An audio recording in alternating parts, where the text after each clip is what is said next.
For quite a few years now, DNA has been used as evidence to convict criminals and exonerate the innocent.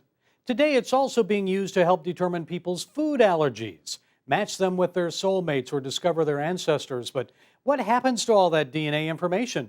What's being done to protect our genetic material and privacy rights? Well, here to set us straight is Matt Nye. He's chairman of the Republican Liberty Caucus. Matt, thanks for joining us. So tell us, what is California doing with people's genetic material?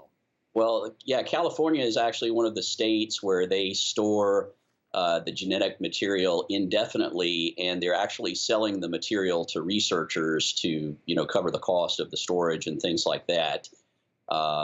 So, it's a little disconcerting in the sense that the parents don't have the opportunity to opt in. This is actually a federally mandated practice that goes back to 2007. It's called the Newborn Screening Saves Lives Act. So this has actually been going on since 2008 when it was signed into law by President Bush.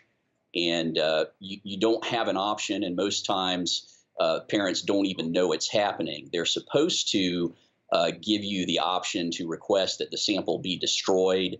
But that appears to happen in a very small percentage of the cases. The parents essentially don't know that the infant was tested, and they don't know they have the option to ask for the sample to be destroyed. Well, what do they do with this sample with the DNA? Well, they're screening for congenital and hereditary defects. So there are anywhere from, I think, 29 to almost 50 different things they can screen for now. And so it is, the practice is very helpful from a research standpoint, and it does save lives. They estimate, 5,000 to 6,000 lives minimum per year are saved because of the screening practice. So it's done with the best of intentions, but because the fact that it's compulsory really is the issue. I don't think the government should be collecting that data without consent from the parents. Well, I know California is often a political and cultural trailblazer for the rest of the nation. So why should we be concerned? It seems to me there's a privacy issue here.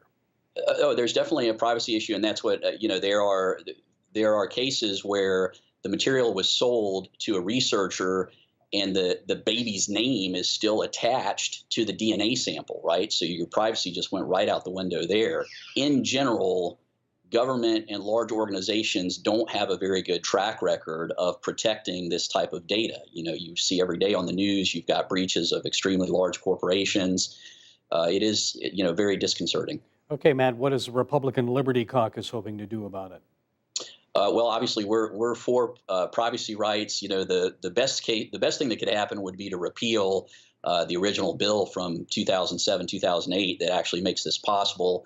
I don't see anybody that's going to run a repealer bill on something like that. So I'm afraid we're stuck with it. So about the best you can do now is try to insist on notification, that the parents be notified that this is happening, and make sure they are aware that they have the option to have the sample destroyed. Well, is there any support in Congress at all about trying to nullify this law or have a new one that would address some of the concerns?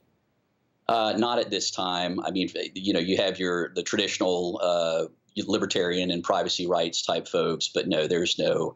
It just goes back to how do you argue? I'm talking about from a purely political standpoint. How do you argue against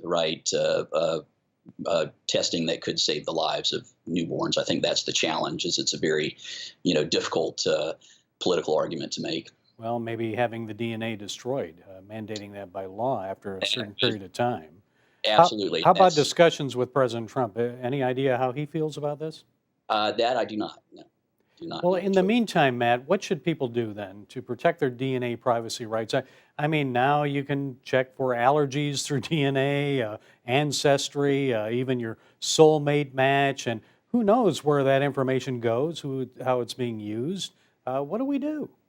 Yeah, well, and there's one other issue I didn't touch on real quick is the insurance aspect. If your health insurance company pays for the test, and a lot of times they do, now they will know if your baby is predisposed for some type of illness or disease, and so you've got that whole aspect too. But like I say, the best thing you can do is go in forearmed. You know that they're doing that test because it's mandatory, and you request that they delete the sample. I mean, that's the main thing. It's the classic knowledge is power.